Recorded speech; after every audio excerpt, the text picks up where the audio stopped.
tomatoes chopped. So now we need to work on the onions and the peppers. For the peppers, it says you can use 5 to 10 of habanero, jalapeno, or scotch bonnet.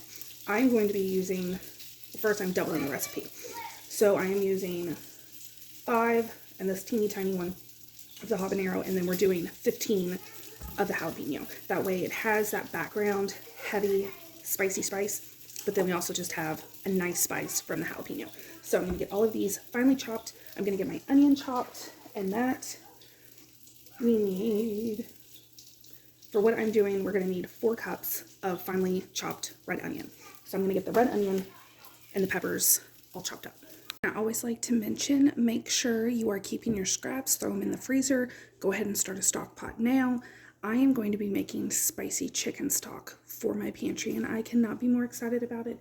It is going to be so good with chili or taco soup, really anything that you want spice, but you don't feel like cutting up the peppers for it.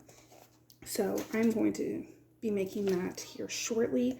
But we need to run outside and grab some fresh cilantro. Okay, so this is about a cup of loosely packed cilantro that I am now going to chop up.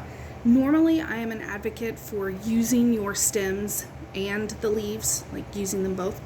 However, these are very woody stems from these plants, so those are going to get thrown into the stock, and I did just use the leaves for this. Okay. So to our big pot, we are adding all of the onions and peppers. So that was 4 cups of chopped red onion and then the 20 peppers. And then we are going to add 14 cups of chopped green tomatoes. There's 7.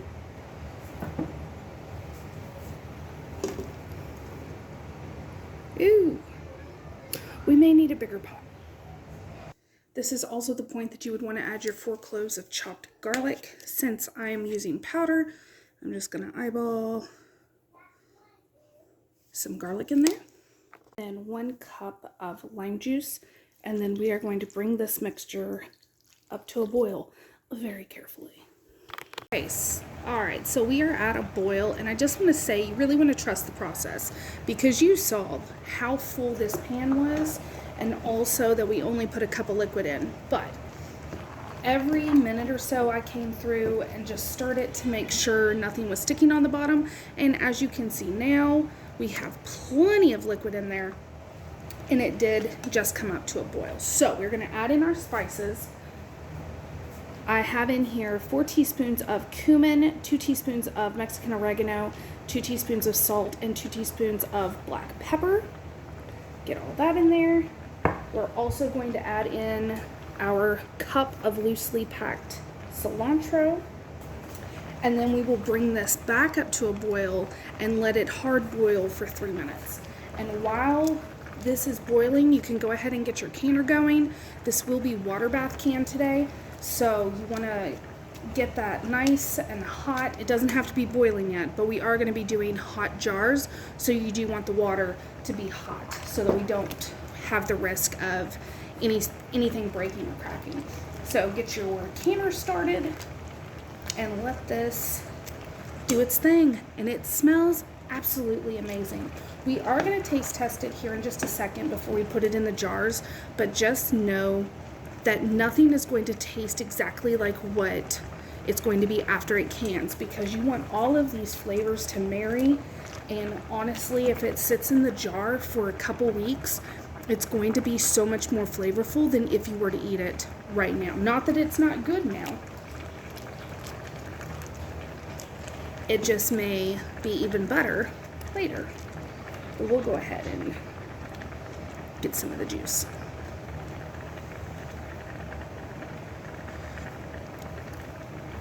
Oh my goodness.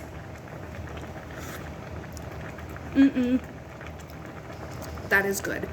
That is going to be some spicy salsa verde, but oh my gosh, that is divine. So this recipe is only approved for pints and lower, so I'm going to be doing pints because big family, so a half pint would do absolutely nothing.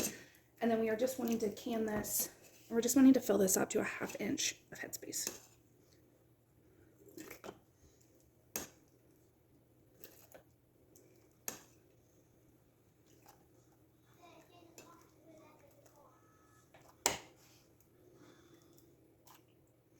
and then debubble.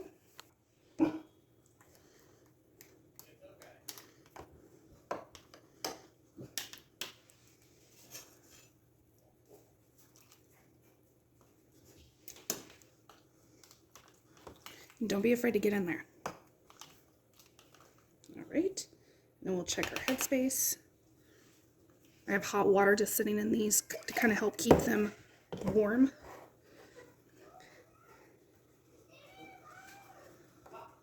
And then we have a little too much in there.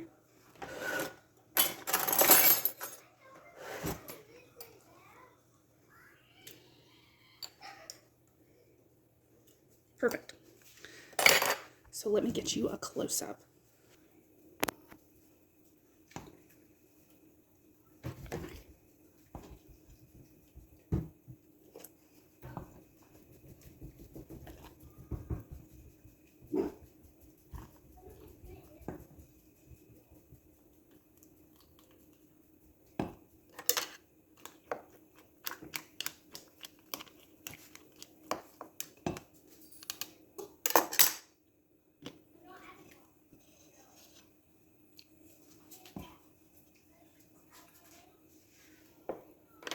There we go. Okay, so all I've been doing is wiping the rims of my jars, making sure there is no food on them, and also it is your last time to inspect the jar and make sure there's no nicks or cracks on it. If you are using older jars, there's always that chance, and a lot of my jars came from grandparents and great-grandparents, so it is always good to check. And I'm just using vinegar water to help clean everything. And we almost got a full 10 pints. We have this one here that didn't quite make it. It is either going to go in my fridge or I'm going to make another batch. And then this will just get filled up the rest of the way and thrown in the next. So we have clean lids. Get everyone a lid.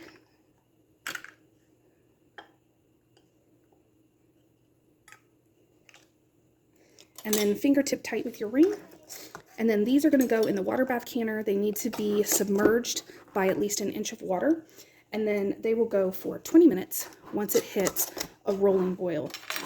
And you want to make sure that you are also doing it with the lid on. So lid on, rolling boil, 20 minutes in the water bath canner. All right, and here is the finished product. We ended up getting, I think, 14 pints for 3 batches worth, which I think is great. And I may even turn more of my fried green tomato slices. I may chop them and make more of this because it is so darn tasty. And the third batch I did, I actually added more habanero versus jalapeno, so it is an extra spicy batch. And yeah, so hopefully you try this out for yourself. It is a great way to use green tomatoes when you have a plethora of them, and it is going to be amazing to have this in the winter.